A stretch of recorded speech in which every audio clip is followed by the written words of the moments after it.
Today's video can be summarized as, oh no. That's it.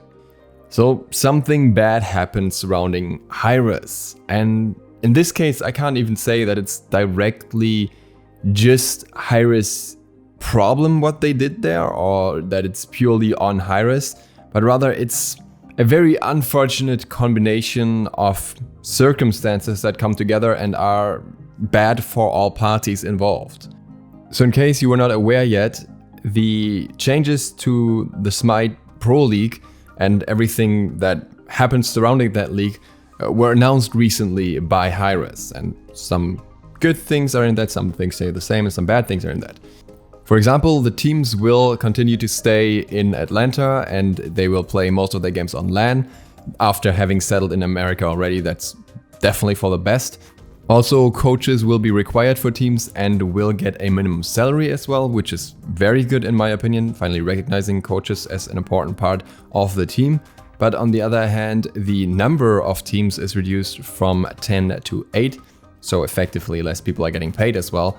And at the same time, international regions got a very, very clear signal that there's no interest from Hi-Rez investing anything into them at all, with basically, if you're in Australia, you being forced to play the games at 4 in the morning on NA ping, so like 200 plus, which is pretty much impossible, or either way a joke. So not all was good in that announcement for sure, but overall, at least for the pro players that are already there, it definitely wasn't bad. And I think at least some people, and at least the people that are not that involved in the scene, would have thought that the same thing would be true for Paladins as well. The information that we generally get about Paladins is that they are doing decent at least, and depending on the region that can vary of course, but overall there haven't been any news of Paladins doing particularly poorly that made it to the wider public. Well, that is until yesterday.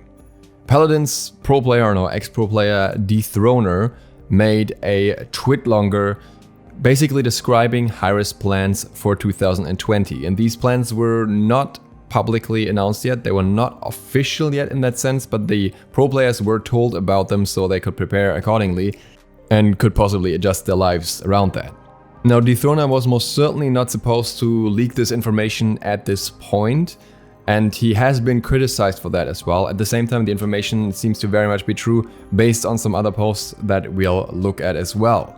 Considering that this information is most likely true, I can't really blame him for leaking that, because it must be incredibly frustrating to be in the situation that he and other Paladins players are in right now. We'll leave out some parts of the tweet longer and just focus on the most important ones. The first one is him simply stating that if developments go in the direction that they're planned to go in right now, the competitive scene at least will soon begin to cease. He also addresses the leaking of the information, saying, "For all the league admins and operators that feel like their trust towards the players will vanish because I'm releasing information that was planned to be released in December, you have to understand that we players know and love this game more than you guys."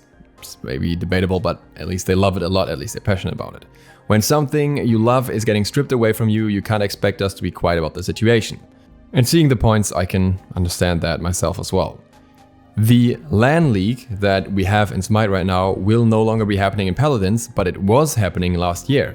Instead, there will be an online league. Additionally, there will be no minimum salary for players, and instead there will just be prize pools for LAN events and for the split themselves. Then there are some details about the specific regions, but I think that is more based on where the player base for Paladins itself is, so that's not as important in my opinion. So the interesting thing here is that Dethroner actually says that he thinks no LAN league existing anymore is a good thing, because the pool of players isn't big enough and it's just easier to play from another place basically. Very specifically says we are not Smite, we're Paladins. Further states, if we can't get all 8 organizations in the Paladins Pro League to agree that they want to provide a team house for players, then a LAN league is unhealthy and impossible. And that is already crazy, because I didn't even know this happened until I heard about it after the fact, after this tweet longer. In the last year, some of the Paladins Pro teams were not staying in a team house or something in America, they were staying in hotels for the entire year. I initially thought that was absolutely ridiculous. I was told that apparently under specific circumstances living in a hotel can be kind of comparable to renting. I don't know how true that is. Maybe it works in Atlanta. I looked into it a little bit. Generally, it looks like it's possible, but most certainly not cheap living, and it comes with a lot of other complications like cooking for yourself or things like that being harder, many things that you do in your everyday life just being more expensive, like washing your laundry or whatever. And all of that coming together, I think it's still probably more expensive for them to live in those hotels. Now, it was unclear if the teams partially paid for these hotels or how exactly the deals work for that. But in either case, they made a very clear stance as the orgs there that they didn't even think the scene was safe and stable enough to invest into a team house. I guess now we can say they actually made the right choice with that, which is very unfortunate.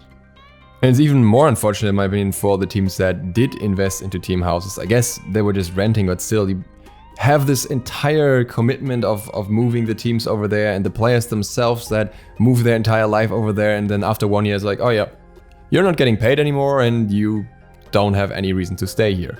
And if you uproot your entire life, that's a punch in the face.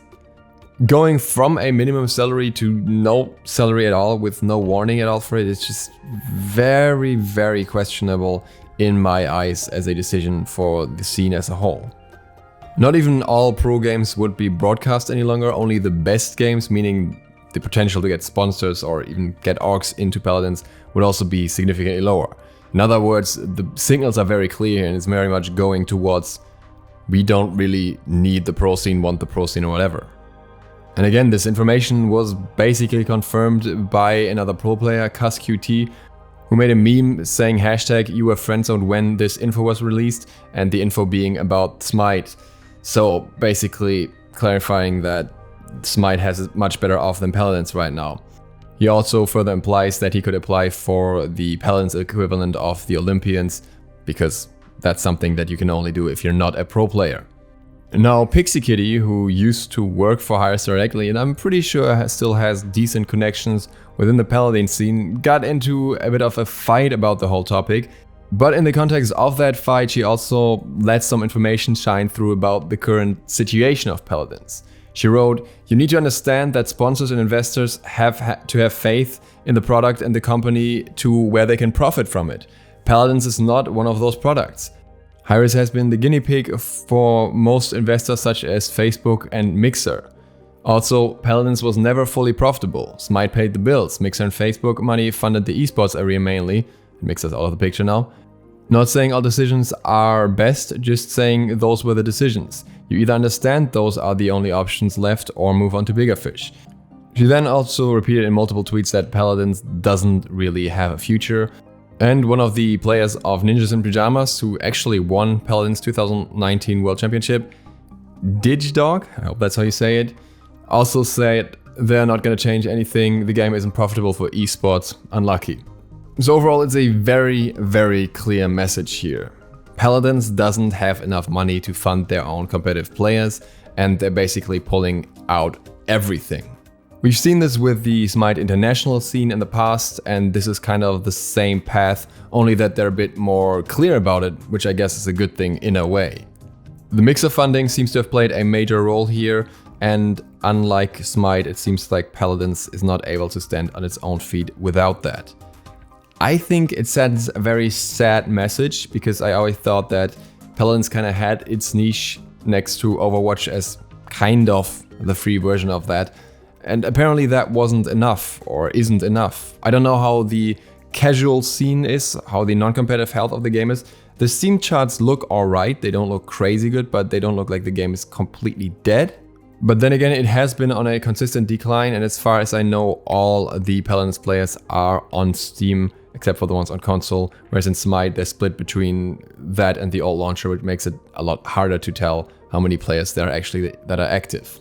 Not only is this a very sad situation for the pro players who invested into this game, it may also have an impact on the player base in general, because often you'll see that when the competitive scene is gone, a lot of people lose interest in the game because there is no higher end that you can get to past the ranked anymore. I can definitely see this in the Oceanic Smite scene, for example. Then it's of course also unfortunate from a company perspective, because Hi-Rez had to somehow manage the money there and it just didn't work out for them. And it's also unfortunate for us as Smite players, I think, because it means that Smite is really the only leg that Hi-Rez has to stand on, and overall it would be nice if we see a company that's more stable and has a varied income between the different games. Now, Paladins may still be profitable on a casual level through the skins and everything, we don't know that, but again, it just sends a bad signal in my opinion. It may also be that Hi-Rez really wants to focus on Rogue Company, and it's kind of somewhere in the same realm as Paladins, but at the same time, I think it would be a very risky move to focus that heavily on a game that isn't even released yet, because for all we know, it might just develop poorly at the start if it goes anything like Realm Royale, which had a fantastic start but then went down very quick. I'm kind of hoping that Hi-Rez maybe finds a bit of a better solution to the situation. I don't know how exactly that would look like, of course, because when the profitability isn't there, then how are you going to support a scene over multiple years? But maybe there is a solution that's a little less harsh on the competitive scene as the current one is. And there is some time for them to still work on that, so maybe something will happen. With that, thank you guys so much for watching. If you're new to the channel, feel free to click the sub button and maybe the bell. It really helps me out and it keeps you updated on everything related to Smite and Hi-Rez. Also, let me know how you feel about this topic. If you have any creative ideas for solutions to this, how this could work out any better, and how you think this may influence Smite or Hi-Rez as a whole as well. See you for the next one tomorrow. DukeSloth, out.